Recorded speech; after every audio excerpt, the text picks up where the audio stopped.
Bismillahirrahmanirrahim. Assalamualaikum warahmatullahi wabarakatuh. Selamat pagi anak-anak. Berjumpa lagi pada channel Pak Guru SD. Pada video pembelajaran kali ini kita akan belajar tema 1, pertumbuhan dan perkembangan makhluk hidup. Subtema 2, pertumbuhan dan perkembangan manusia. Nah, ingat ya anak-anak, selamat pagi. Jadi, pada saat pagi ini, pikiran kita dan diri kita itu masih sangat segar ya. Terus otak kita itu dapat menerima pembelajaran dengan baik dan dengan maksimal. Maka dari itu, kita mengawalinya dengan selamat pagi atau semangat pagi. Nah, anak-anak, siapkan buku dan alat tulis kalian ya untuk menuliskan informasi baru yang akan kalian ketahui tentunya, dan mencatat kalimat-kalimat baru atau kosakata baru yang belum kalian ketahui artinya. Nanti kalian cari tahu artinya itu menggunakan Kamus Besar Bahasa Indonesia. Setelah itu, kalian berdoa menurut agama dan kepercayaannya masing-masing agar proses pembelajaran dan kegiatan kita hari ini dapat bermanfaat. Oke, kita mulai pembelajaran hari ini.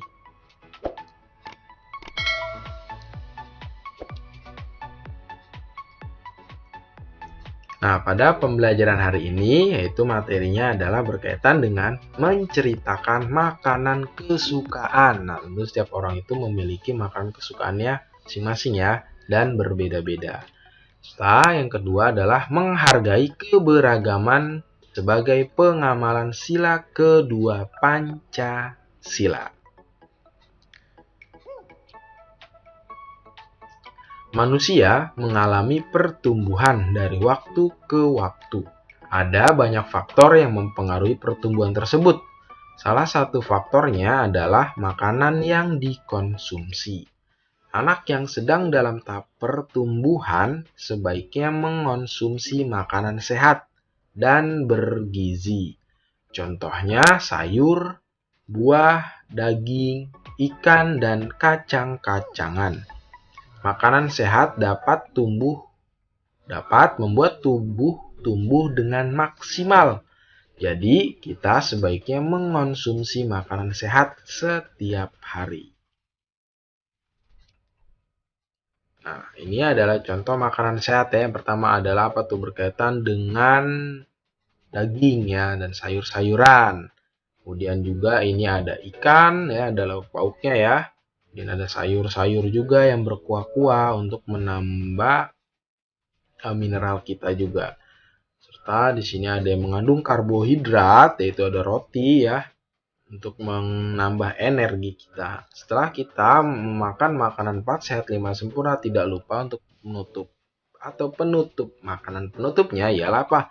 Yaitu buah-buahan agar kita kembali merasa fresh dan segar. Ini adalah bentuk energi pada tubuh kita ya, agar tubuh kita itu menjadi sehat dan pertumbuhan serta perkembangan kita itu menjadi maksimal.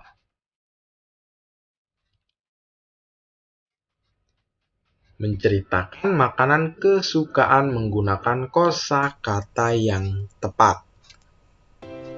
Nah, kamu dapat bercerita dengan lancar dan lengkap jika kamu memiliki banyak kosakata. Tentu kamu juga harus rajin membaca ya dan menemukan kosakata baru yang belum kamu ketahui artinya. Kemudian kamu cari artinya pada Kamus Besar Bahasa Indonesia. Selanjutnya, kamu harus mengetahui makna setiap kosakata ya atau artinya ya yang kamu gunakan saat bercerita agar cerita kamu mudah dipahami oleh pembaca.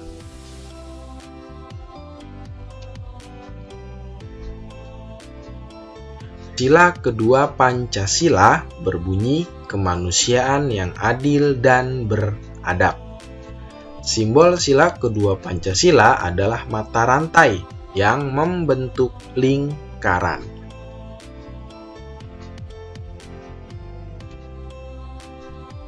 pengamalan sila kedua Pancasila.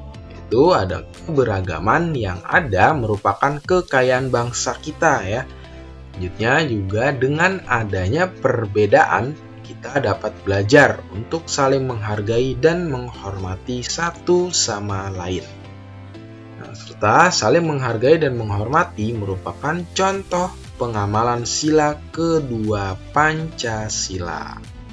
Jadi kita itu harus saling menghargai serta menghormati, baik dengan kakak, dengan adik, dengan orang tua, dengan orang siapapun ya, baik itu yang usia di atas kita maupun usianya yang di bawah kita. Jadi kita harus saling menghargai dan menghormati karena itu adalah sebagai contoh atau bentuk pengamalan sila kedua Pancasila.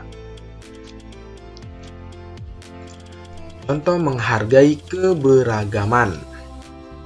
Keberagaman makanan kesukaan.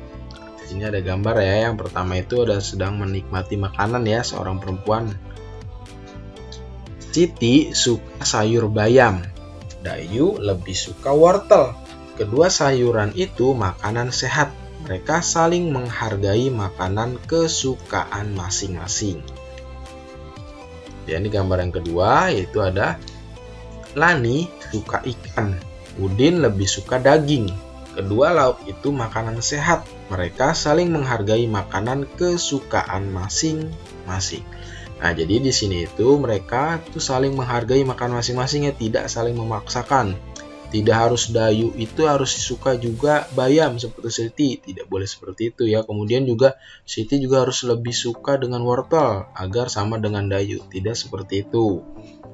Kemudian juga ada Udin lebih suka daging, tapi karena Lani suka ikan maka Udin juga harus suka ikan. Nah, tidak seperti itu ya. Jadi kita harus saling menghargai karena setiap orang itu memiliki kesukaannya masing-masing. Yang penting makanan itu sehat dan bergizi.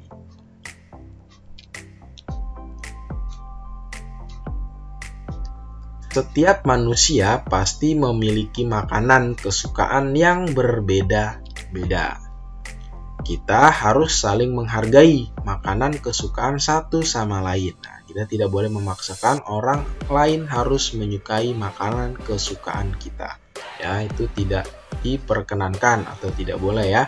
Karena setiap manusia pasti memiliki makanan kesukaannya yang berbeda-beda. Nah, karena itu kita harus saling menghargai makanan kesukaan satu sama lain. Keberagaman yang ada di sekolah. Nah, ini keberagaman yang ada di sekolah. Keberagaman di sekolah itu perlu disikapi dengan baik agar tidak terjadi perpecahan. Nah, tentu ini saat kita nanti masuk sekolah ya, agar kalian mengetahuinya. Itu cara menyikapi keberagamannya. Yang pertama adalah menghargai pendapat teman. Nah, kita tidak boleh memaksakan pendapat kita harus diterima oleh teman kita ya. Dan juga kita juga harus dapat menerima pendapat teman. Serta menghormati perbedaan yang ada. Dan berteman dengan siapapun meskipun memiliki perbedaan. Ini adalah contoh kecil atau contoh beberapa poin dari cara menyikapi keberagaman. Tentunya masih banyak lagi cara menyikapi keberagaman di sekolah yang lain. Nah, tentu selanjutnya itu adalah keberagaman yang ada di rumah. Nah, keberagaman di rumah perlu disikapi dengan baik agar tidak terjadi perpecahan. Nah, ini adalah cara menyikapi keberagaman. Yang pertama, saling menyayangi dan menghormati satu sama lain. Kedua, bersikap sopan dan santun, tentunya baik itu terhadap orang tua, terhadap kakak maupun terhadap adik.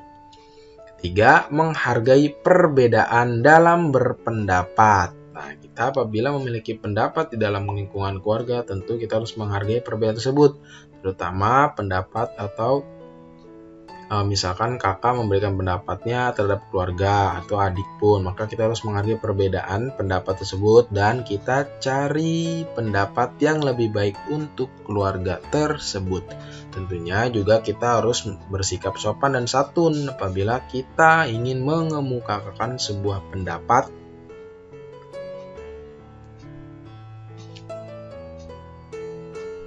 Oke, cukup sekian ya pembelajaran kita hari ini.